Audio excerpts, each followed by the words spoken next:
Wait, do you know him? A little boy at a taco truck pointed at the faded 13 on a stranger's wrist and said, "Hello, sir. My Uncle Sean has that same tattoo from the war." The biker froze because only 2 men in the world were supposed to have that exact ink, and one of them had been dead for 8 years. Before we dive into this story, where are you watching this from right now? Drop your city in the comments. I want to know where my brothers, sisters, and supporters are tuning in from across America and beyond. And if this is your first time here, hit that subscribe button because we tell stories about loyalty, brotherhood, and the men who refuse to let their brothers disappear. Now, let's get into the story. The Texas sun was bleeding out over Highway 281, painting the asphalt in shades of rust and fire. Charles Brick Dwyer rolled the throttle back and let the Harley settle into that low, steady growl, the kind that rattled your ribs and cleared your head at the same time. Out here, between the scrub brush and the faded yellow lines, a man could almost forget the weight he carried. Almost.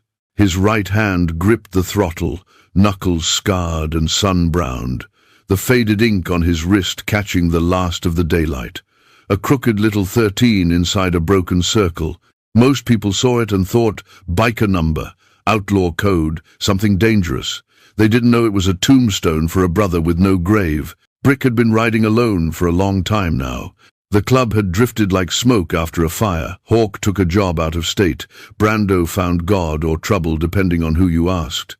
Matty settled down with a wife and kids. Doc still patched people up when they needed it. But the old crew didn't roll together anymore, not like they used to, not like back when Sean was still alive. Or at least, back when Brick thought he was. He downshifted as the gravel lot came into view, dust kicking up behind his rear tire. A hand-painted sign leaned against a dented food truck. Best damn tacos on 281, the kind of place that didn't need Yelp reviews because the smell did all the talking. Grilled meat, charred onions, cilantro, lime, and the faint tang of grease that clung to the air like a promise. Brick killed the engine and swung his leg over the seat, slower than he used to. His left knee didn't bend the way it should anymore, souvenir from an IED outside Fallujah that had taken more than cartilage. He pulled off his gloves, tucked them into his belt, and rolled his shoulders. Tired. He was always tired these days. A couple of farm trucks sat parked near the picnic tables, paint peeling, beds full of tools and empty feed sacks. A minivan idled near the edge of the lot, windows down, a woman inside scrolling her phone, while a kid kicked his feet against the seat. Normal people. People who didn't carry the kind of weight that made every mile feel like penance.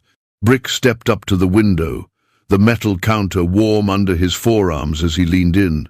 The woman working the grill didn't look up, just called over her shoulder in Spanish and slid a greasy menu across the counter. He ordered 2 carnitas tacos, a Coke, and waited, eyes half closed, letting the heat and the smell and the low hum of the highway wash over him. That's when he heard it. "Hello, Sia." Brick glanced down. A kid stood beside him, maybe 11, mop of dark hair that needed a mother's hand, big brown eyes that hadn't learned to look away from strangers yet. Polite, curious. The kind of kid who still said sir without being told to. "Yeah, kid." Brick's voice came out rougher than he meant. The boy pointed, his small finger hovering just above Brick's wrist. "That tattoo. My Uncle Sean has that same one." Brick's heart skipped. Just a little. Just enough to notice. "Lot of people got 13s, kid," he said, keeping his tone flat, trying to brush it off. But the boy shook his head, insistent. "Not just a 13, sir. That one. The circle's broken at the top, and the lines are jagged, like someone drew it by hand first." The kid's voice dropped, reverent. "He says it's from the war, for the brothers he lost." The world tilted. Brick's grip tightened on the counter, knuckles going white. The sizzle of the grill faded. Please subscribe to the channel. Help us hit the goal of 1,000 subscribers, family. The traffic on the highway became a distant hum. All he could hear was the ringing in his ears and the echo of a promise made in a sandstorm halfway around the world. Only 2 people ever got this tattoo. He forced his voice steady. "Your uncle's name?" "You said Sean." The boy nodded, eyes bright. "Yes, sir. Sean Cole. He lives with us now. Mom says he used to ride bikes like yours, but—" The kid hesitated, glancing back toward the minivan. "She says the war stole his road. He just sits in the garage and stares at his helmet. Doesn't ride anymore." Sean Cole. The name hit like a frag grenade you never saw coming. Brick's vision blurred at the edges. He'd mourned Sean. Held a funeral in his heart with no casket, no flag, no closure. Just a garbled report from a lieutenant with a shaky voice and a casualty list that kept changing every time someone read it. "Sean didn't make it, brother. I'm sorry." But if this kid was telling the truth, if Sean was alive, sitting in some garage 30 miles down this same highway, then Brick had spent the last 8 years carrying a lie. "Kid," Brick said quietly, his voice cracking at the edges, "what's your name?" "Nate. Nate Ramirez. Mom's his sister." The boy tilted his head, studying Brick with the kind of intensity only kids and old soldiers had. "Uncle Sean talks about his friends from back then sometimes. There was one he always mentioned. Said if that guy ever walked through our door, he'd probably punch him first and hug him after." Nate squinted, thinking. He called him Brick, like a brick wall. The air left Brick's lungs. His road name, spoken by a kid who'd never met him, passed down like a ghost story from a man Brick thought was dead. He looked down at his wrist, at the crooked 13 inches its broken circle. For 8 years, it had been a memorial, a reminder of failure, a scar he couldn't cover. But now standing in a gravel lot off Highway 281, with the smell of carnitas in the air and a kid staring up at him like he'd just seen a miracle, Brick realized something. The tattoo wasn't a tombstone. It was a map. And somewhere down that road, past the scrub brush and the faded yellow lines, a brother he'd buried in his heart was still breathing. Brick straightened, his jaw tight, his hands trembling just enough to notice. He looked at Nate, then toward the minivan where the boy's mother sat, oblivious. "Nate," Brick said, his voice low and steady, "I need you to do me a favor."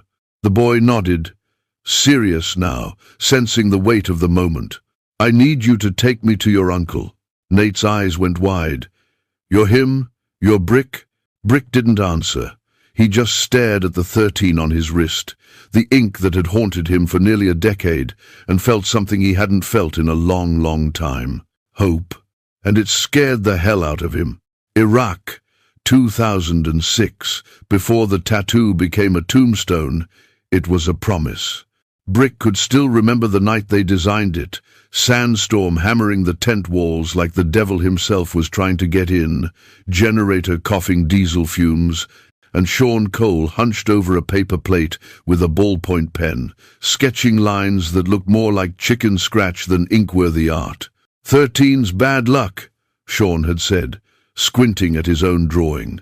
He was 22 then, all sharp edges and cocky grins, the kind of kid who made jokes during mortar fire because the alternative was screaming, "But we're still here, so maybe we stole it back." Brick had snorted, sipping burnt coffee that tasted like motor oil. "Fine.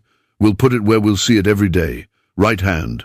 Reminder, we already used up our share of miracles." He'd leaned forward, tapping the paper. "No more stupid hero moves." Sean grinned, that crooked smile that made sergeants nervous and locals trust him. "Deal. 2 of these. Only us.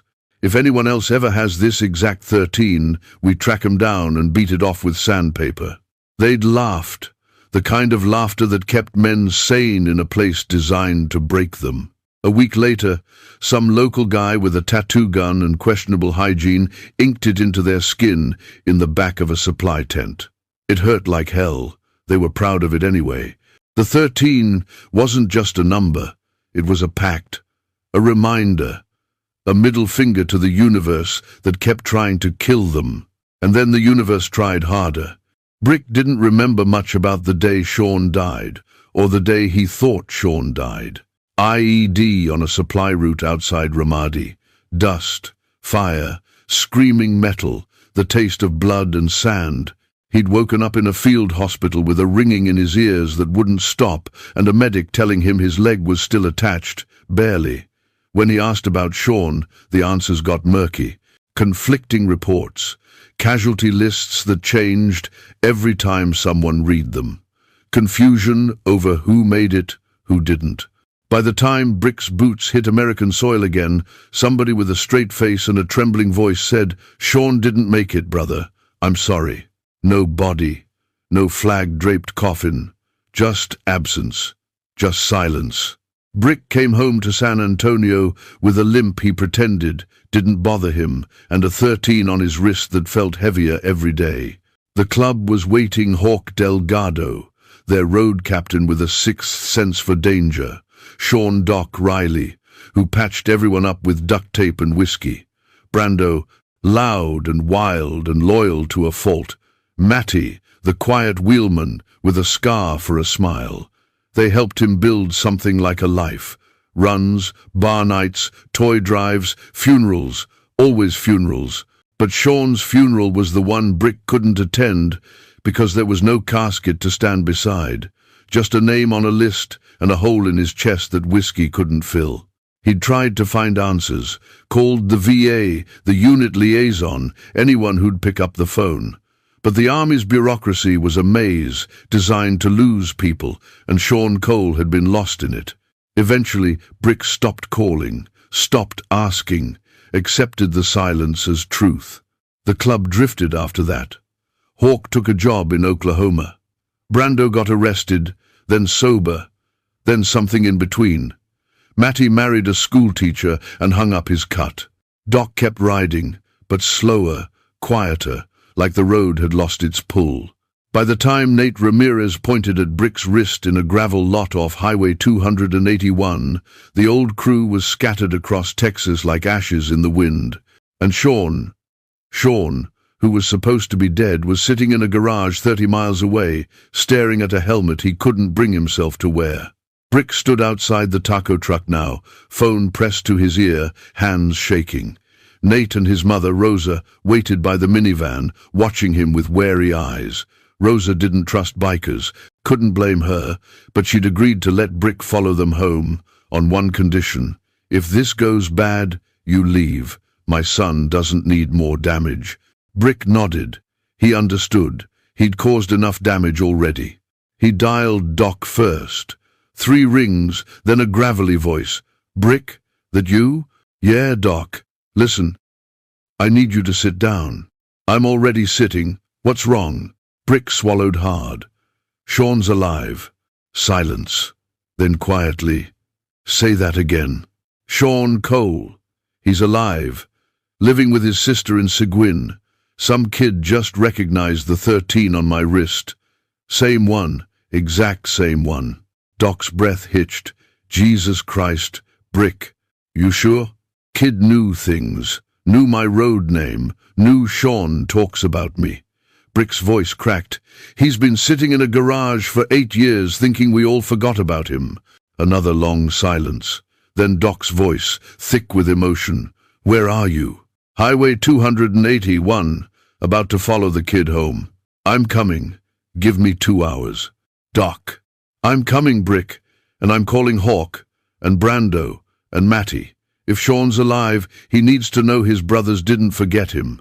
He needs to know we thought he was gone." Brick closed his eyes, the weight of 8 years pressing down on his chest. "Yeah, okay." He hung up and stared at the 13 on his wrist. For so long, it had been a memorial, a scar, a reminder of failure. But now, standing in the Texas heat with the smell of carnitas in the air and a kid waiting to take him to a ghost, Brick realized something. The 13 wasn't a tombstone. It was a map to a brother who'd been lost in the system, buried by bureaucracy, forgotten by everyone except a little boy who still believed in miracles. Brick looked at Rosa, then at Nate. "Let's go." Rosa nodded, her jaw tight. "Follow close.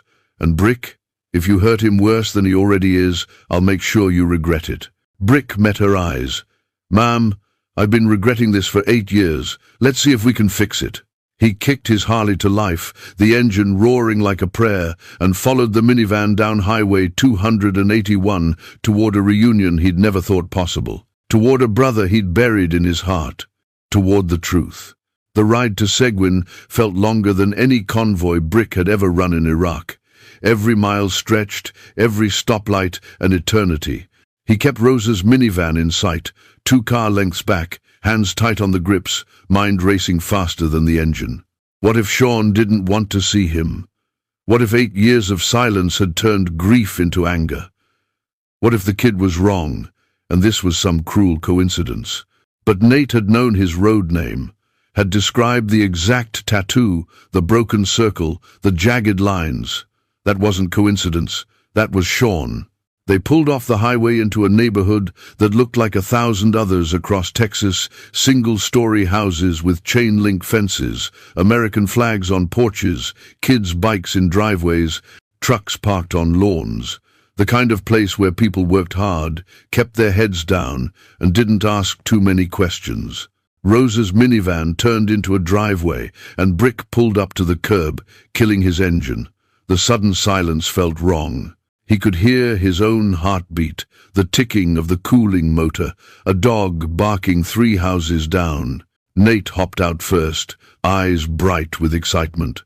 Rosa followed, slower, her expression guarded. She walked over to Brick, arms crossed.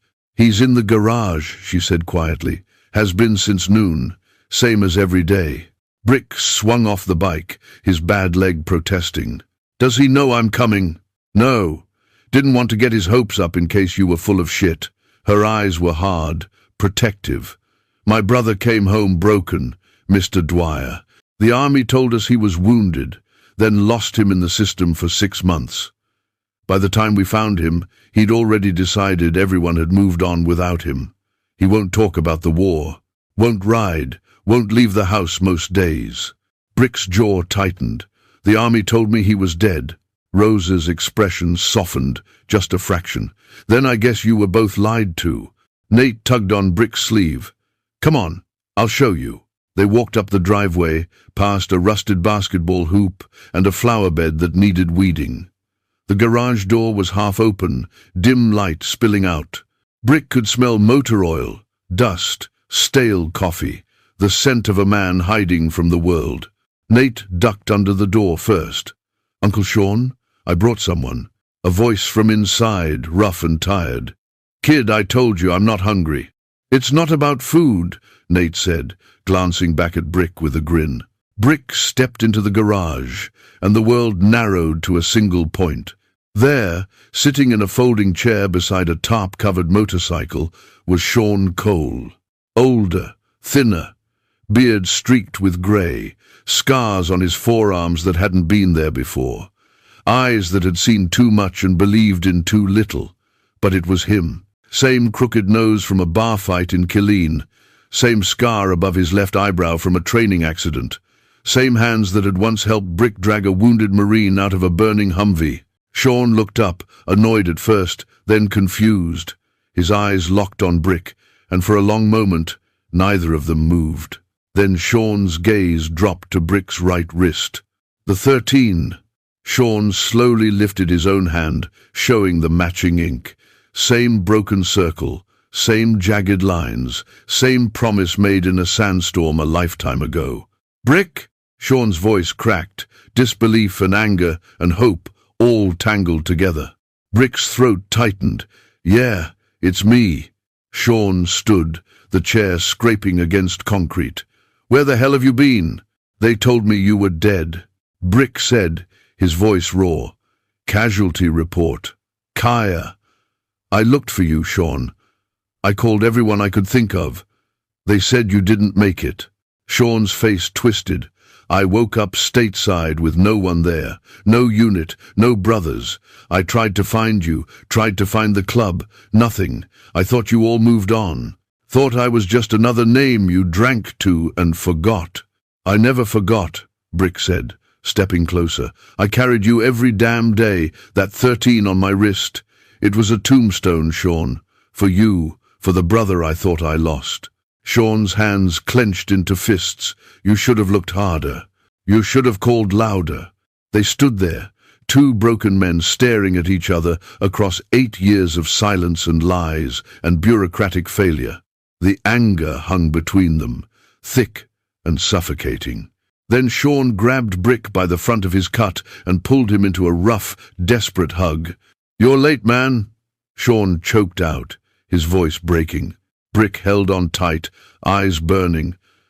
"I know. I'm sorry." Behind them, Nate watched with wide eyes, and Rosa wiped tears she didn't want anyone to see. Two brothers, lost and found. They didn't talk much at first. Just stood there in the dim garage, two old soldiers trying to remember how to breathe around the weight of 8 years. Sean finally let go, stepping back, wiping his face with the back of his hand. "You look like hell, Brick." Brick huffed a bitter laugh. "You're one to talk." Sean glanced at the tarp-covered bike in the corner, then back at Brick. "How'd you find me?" "Your nephew." Brick nodded toward Nate, who was still hovering near the door, watching them like they were heroes in a movie. "Kid saw the 13 at a taco truck off 281. Told me his Uncle Sean had the same one." Sean's eyes softened when he looked at Nate. "You got a big mouth, kid." Nate grinned. "You always said if Brick ever showed up, you'd punch him first and hug him after. You did it backwards." Sean almost smiled. Almost. "Yeah, well, I'm getting old." Rosa stepped into the garage, arms still crossed, but her expression had shifted. Less guarded, more cautious hope. "You two need a minute, or are you done posturing?" Brick met her eyes. "Ma'am, I appreciate you letting me in. I know you don't trust bikers." "I don't," Rosa said flatly, "but my brother's been dead inside for 8 years, and you're the first thing that's made him stand up in a long time, so I'm willing to see where this goes." Sean looked at her, then at Brick. "She's protective." "Good," Brick said. "You need someone looking out for you." Sean's jaw tightened. "I don't need a babysitter." "Didn't say you did, but you need your brothers, and they need to know you're alive." Sean's expression darkened. "What brothers? Hawk? Brando? Matty?" "They moved on, Brick. I tried to find them." No one answered.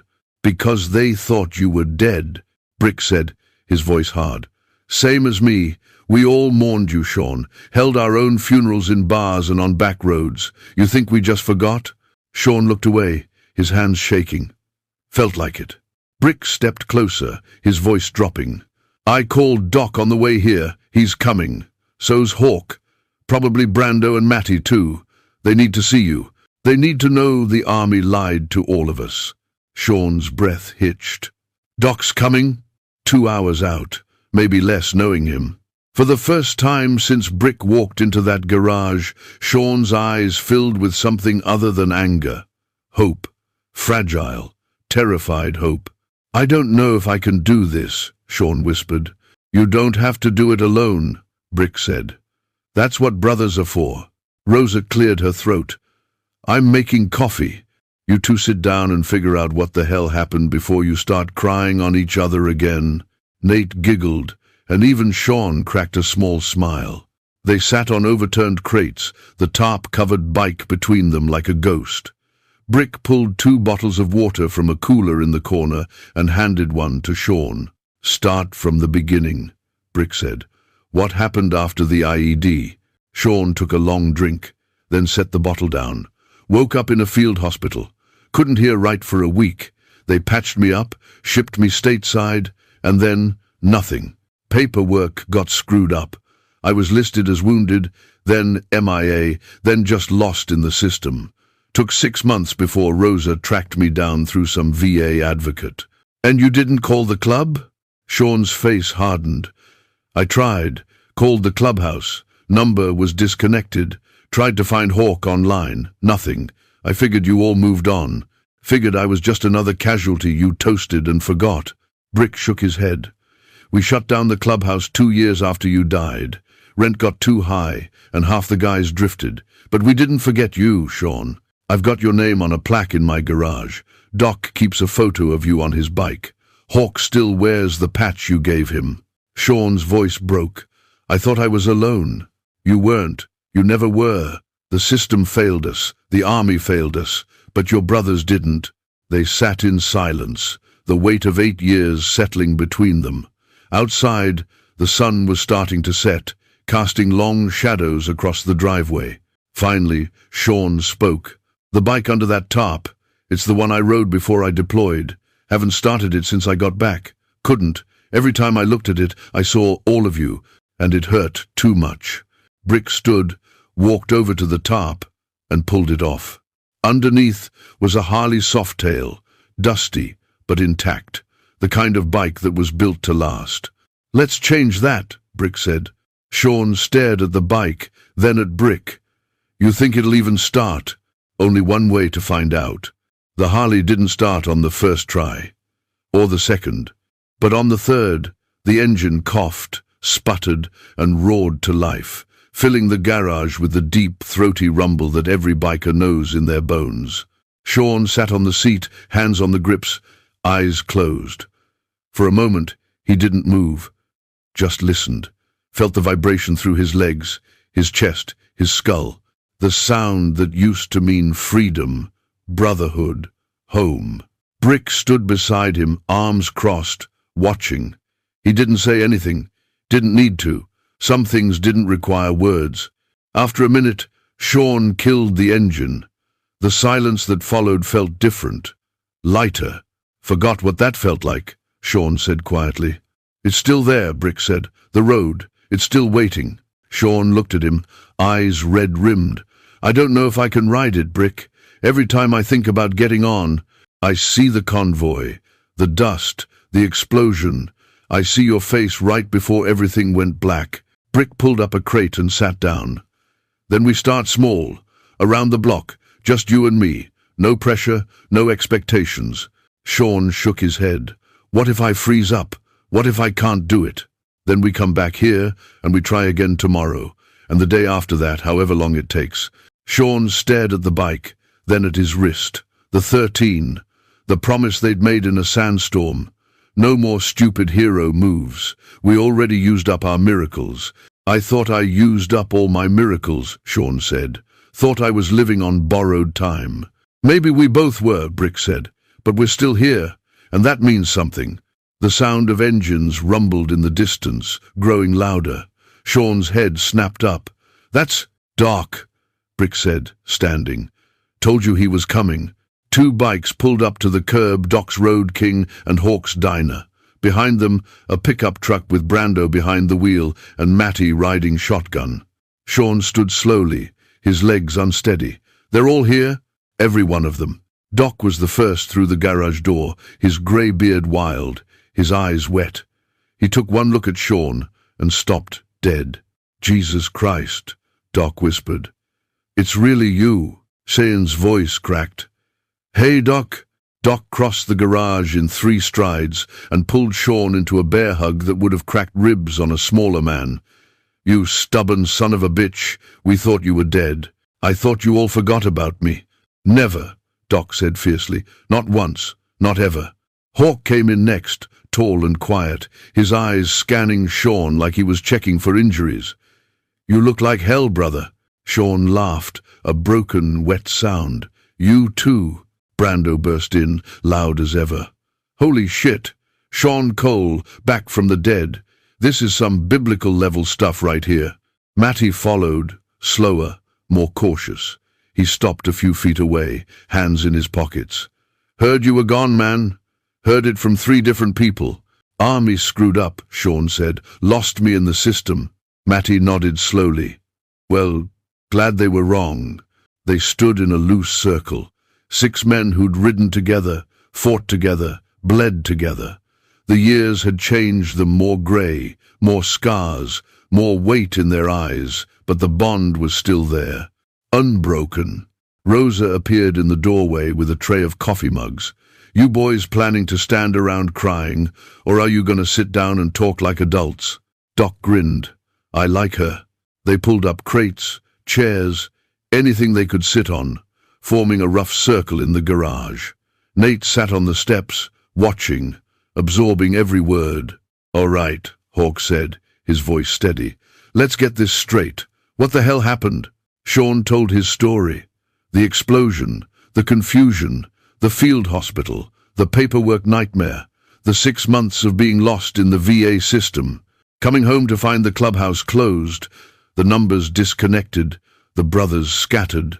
Brick told his side, the casualty report, the false confirmation, the funeral he held in his heart, the years of guilt and grief. Doc shook his head. This is why I don't trust the government. They lose people like paperwork.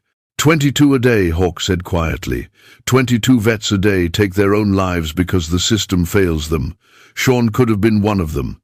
Sean looked down at his hands, came close. More than once. The garage went silent. Finally Brando spoke, his voice uncharacteristically soft. But you didn't. You're still here, and now we are too. Sean looked around the circle at Brick, Doc, Hawk, Brando, Matty, his brothers. The men he thought had forgotten him. I'm sorry, Sean said, his voice breaking. I should have tried harder to find you. We should have tried harder to find you, Brick said. But we're here now, and that's what matters. Doc raised his coffee mug. To brothers who don't stay dead. They all raised their mugs, even Nate. To brothers, they echoed. And for the first time in 8 years, Sean Coles smiled. The sun was setting over Seguin, painting the sky in shades of orange and purple, when Doc leaned back in his chair and said, So when are we riding? Sean stiffened. I don't know if I'm ready for that. Didn't ask if you were ready, Doc said. Asked when we're riding. Hawk nodded. Man's got a point. Bike's running. Brothers are here. What else you need? Sean looked at Brick, panic flickering in his eyes. Brick met his gaze and gave a small nod. You can do this. How about tomorrow? Brando suggested. Nothing crazy. Just a loop around town. Get your legs back under you. Sean's hands clenched. What if I freeze up? What if I can't? Then we pull over, Matty said quietly. And we wait. However long it takes. Rosa stepped out onto the porch, wiping her hands on a dish towel. You boys planning to ride with my brother, you better make sure he comes back in one piece. I didn't just find him again to lose him on some back road. Yes, ma'am, they said in unison. She pointed at Brick. You're responsible. He panics. You bring him home. Brick nodded. You have my word. Sean looked around at the faces of his brothers, men who'd crossed the state to see him, who'd dropped everything the moment they heard he was alive. Men who hadn't forgotten. All right, Sean said, his voice shaky. Tomorrow, just around town. Brando whooped, and Doc clapped Sean on the shoulder. That's my boy. They spent the rest of the evening in the garage, talking, laughing, sharing stories. Nate sat on the steps, soaking it all in, watching these rough, scarred men become something softer in each other's presence. At one point, Nate asked, What does the 13 mean? Uncle Sean never told me. The garage went quiet. Sean and Brick exchanged a look. Finally, Brick spoke. 13's supposed to be bad luck, but your uncle and I, we decided to steal it back. We got this tattoo in Iraq to remind us that we'd already used up our share of miracles. No more stupid hero moves. We were going to make it home and live right. But the army told us Sean didn't make it, Doc added. So for a long time that 13 was a memorial, a way to carry him with us. Sean lifted his wrist, showing the ink, and for me it was a reminder that I'd lost my brothers, that I was alone. But you weren't, Nate said. They were looking for you the whole time. Sean's eyes filled. Yeah, kid, I know that now. Hawk leaned forward. The 13 isn't about bad luck anymore. It's about survival, about brothers who refuse to let each other disappear. Nate nodded solemnly, like he was being entrusted with something sacred. The next morning, Sean stood in the driveway, helmet in hand, staring at his bike like it was a living thing that might bite. Brick rolled up beside him. You don't have to do this. Yeah, I do, Sean said. I've been hiding for 8 years. Time to stop. The others formed up: Doc, Hawk, Brando, Matty, engines rumbling, waiting. Rosa stood on the porch with Nate, arms crossed, worry etched into her face. Sean swung his leg over the seat, hands trembling as he gripped the bars. He closed his eyes, took a deep breath, and turned the key. The engine roared to life. For a moment, Sean didn't move, just sat there, feeling the vibration, the power, the promise of the open road. Then he looked at Brick and nodded. They rolled out slow, a tight formation, 6 bikes moving as one. Down the quiet streets of Seguin, past houses with American flags and kids playing in yards, past the high school and the old diner and the gas station where Sean used to fill up before he deployed. At first, Sean's shoulders were rigid, his breathing shallow. But as the miles passed, something shifted, his grip loosened, his posture relaxed. The wind in his face, the rumble of the engine, the presence of his brothers on either side, it all started to feel like home again. They stopped at a lookout on the edge of town, a spot where you could see the whole valley spread out below. Sean killed his engine and sat there, staring out at the horizon. Brick pulled up beside him. "You good?" Sean nodded, his eyes wet. "Yeah, I'm good." Doc came over, grinning. "Told you the road was still here." Sean looked at his brothers, these men who'd refused to let him stay, lost, and felt something he hadn't felt in 8 years. "Have felt found." "Thank you," Sean said quietly, "for not giving up on me." Brick clapped him on the shoulder. "Brothers don't give up on brothers, that's the deal." They stood there in the Texas sun, 6 men bound by ink and memory and a promise made in a war that tried to break them. But they were still here, and the road was waiting. Rosa's backyard wasn't much a patch of grass, a rusted grill, some folding chairs that had seen better days, but that evening it became sacred ground. The brothers had gathered, bikes lined up at the curb like a steel congregation. Neighbors peeked through curtains, curious but respectful. In Texas, you didn't mess with a group of vets on motorcycles unless you had a death wish or a badge. Doc fired up the grill, smoke rising into the twilight. Brando cracked jokes that made Nate laugh so hard he nearly fell off his chair. Matty's wife had brought potato salad and sweet tea, and even Rosa seemed to relax, watching her brother smile for the first time in years. As the sun dipped below the horizon, Hawk stood and cleared his throat. "All right, brothers, time for church." They formed a loose circle, beers in hand, the informal ritual of men who'd seen too much and survived anyway. No gavel, no table, no bylaws, just the unspoken code that had kept them alive. "This ain't official," Hawk said. "No cuts, no votes, just brothers talking truth." Doc raised his beer. "I'll start. Sean, when we heard you were gone, it broke something in all of us. We held a memorial ride. 50 bikes, maybe more. Rode from San Antonio to the coast and back. Every man there threw a patch or a coin into the Gulf for you." Sean's throat tightened. "I didn't know." "How could you?" Doc said. "You were lost in the system, and we were mourning a ghost." Brando spoke next, his voice softer than usual. "I got arrested 6 months after we heard you died. Bar fight. Stupid stuff. But I was angry, man. Angry at the world for taking you. Angry at myself for not being there when it happened. I got sober in county," Brando continued, "and the first thing I did when I got out was visit the memorial wall in Austin. Put your name on a piece of paper and left it there. Thought that was the closest I'd ever get to saying goodbye." Matty shifted in his chair. "I stopped riding for 2 years. Told my wife the club days were over. But every time I saw a bike on the road, I thought of you, thought of all of us. Finally realized I wasn't honoring your memory by quitting. I was just running."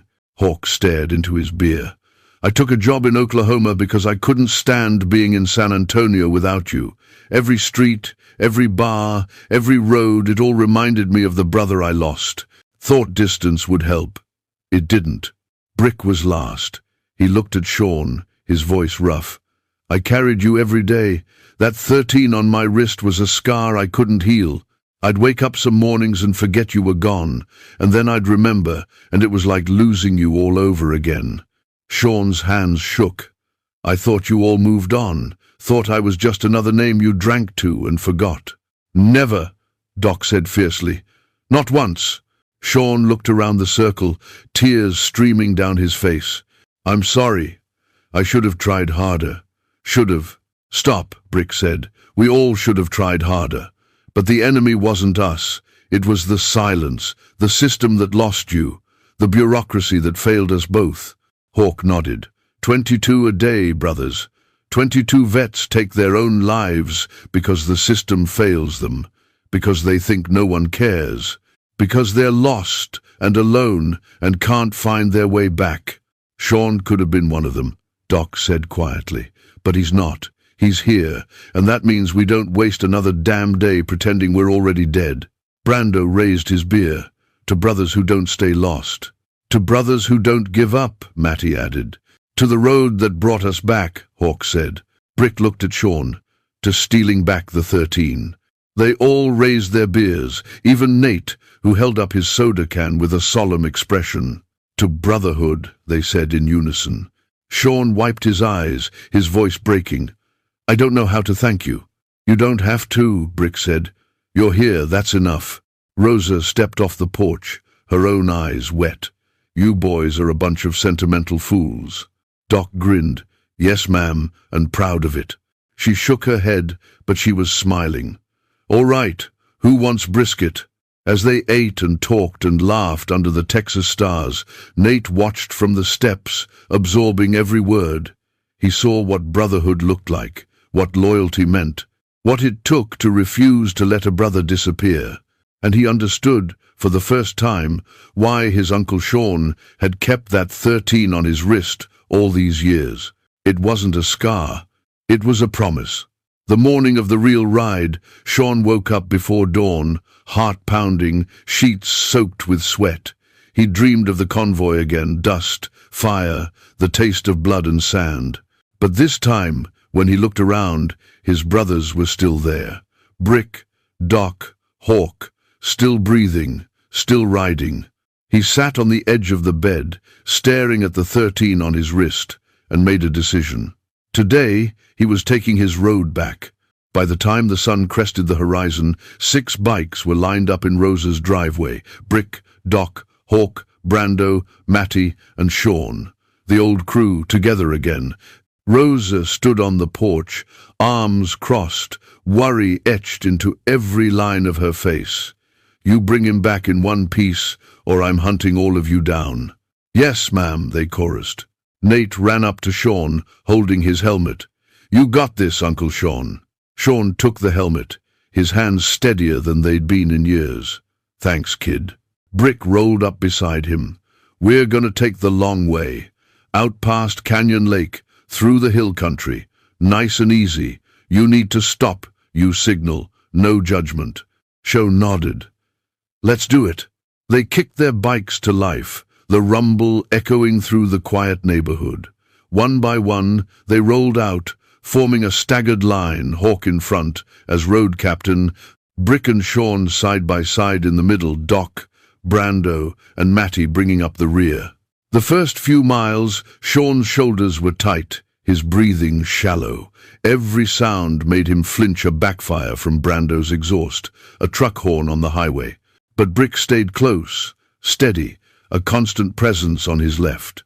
As they hit the open road, something shifted. The wind in his face, the rumble of the engine between his legs, the sight of his brothers riding beside him, throwing hand signals, checking mirrors, moving as one. This was what he'd been missing. Not just the bike, not just the road, but this, the brotherhood, the formation, the unspoken language of men who'd ridden through hell together and come out the other side.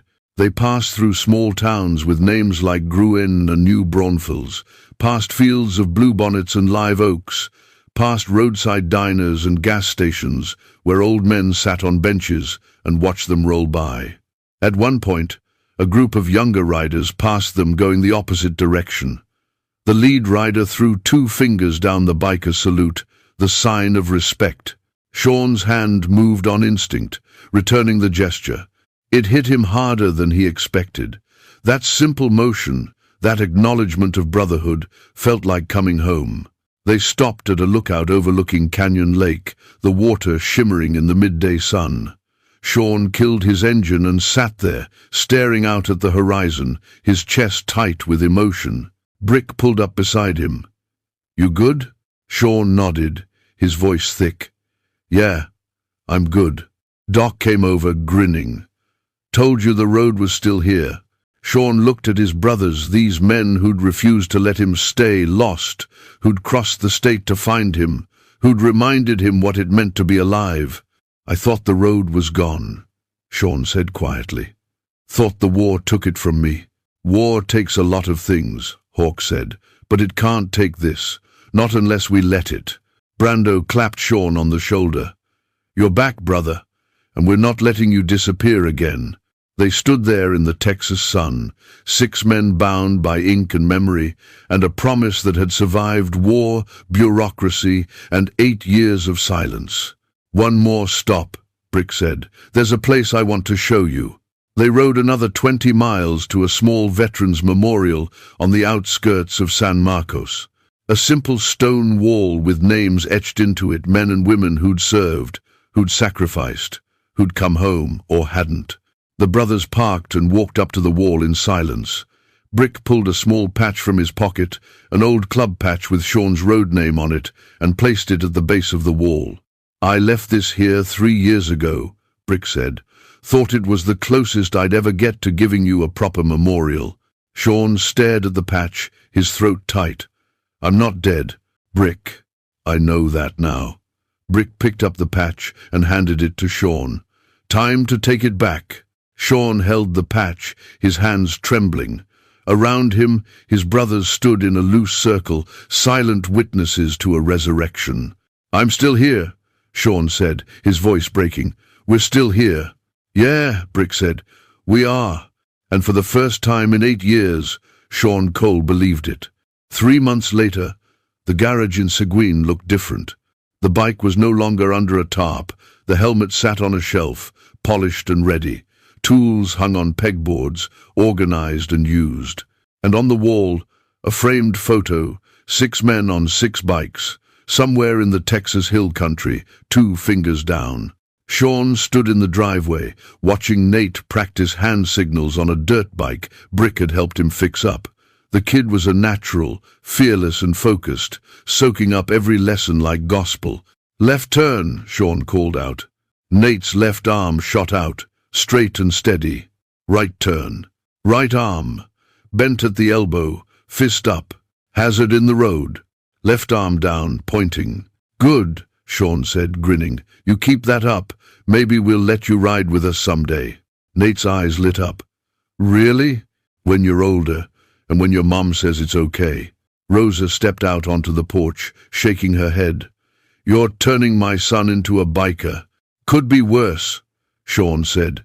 "Could be turning him into a lawyer."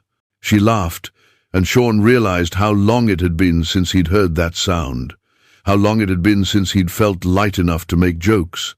Brick's Harley rumbled up the street, Doc riding beside him. They pulled into the driveway, killing their engines.